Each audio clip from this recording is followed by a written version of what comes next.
Well, good morning, folks. This is Mark Johnston, yours truly. Against popular opinion, uh, most don't believe that they have shame issues.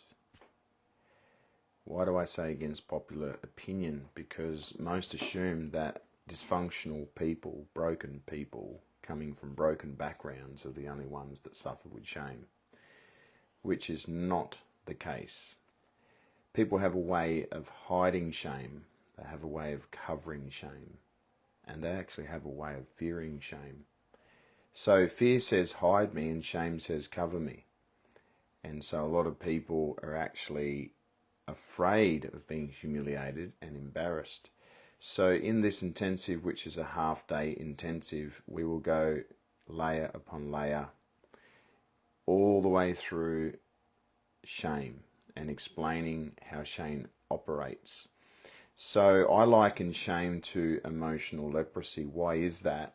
Is because people don't feel at home in their own skin. They actually feel like something is wrong. They feel uncomfortable, especially in public settings, and it plagues them. It really messes them up. Oftentimes I've come across people that you would never assume on surface level that they have shame issues. Why? Because they have performed so well, and on surface level they look like they are highly functioning people. They look like they don't have many issues in their life, but deep down in the recesses of the human spirit and their processing, you actually realize through conversations and through interactions and through teaching that a lot of people are actually plagued with shame. So I hope that you take this seriously. David said those who look to him will not be ashamed, but I say those who keep looking to themselves will always be ashamed. And so shame is not something to be afraid of, it's something to be confronted, it's something to be taken head on with, and it's to be dealt with as a stronghold. Most don't realize that shame is a stronghold. I'll leave this last thought with you, and I think it's really important because I begin in the garden. I talk about Adam and Eve. Just think about this just for a moment. Just pause and process this. Adam and Eve had never understood up until this point, as far as we know, they had never experienced shame. And you say, well, why is that important for us? Well, when a kid comes into this world, they don't even know what shame is.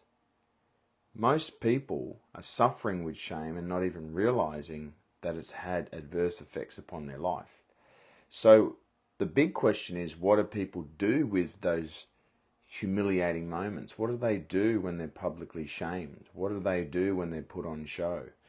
Well, they learn to hide, they learn to cope, they learn to do things in lopsided manners, and they put on face and they have more shop front than David Jones and more bridge than Sydney Harbour. But it doesn't actually address the issue. So I hope that you do register because you take your life seriously. There's nothing more plaguing than shame.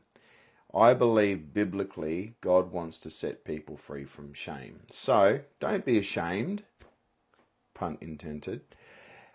Sign up today. The link is in my feed or feeds before this, and you can actually go and do a bit of a read up. I will also go through areas like the victim shame. Wow. I mean, so many people have victim shame. Because they're helpless and powerless and they remain in their shame.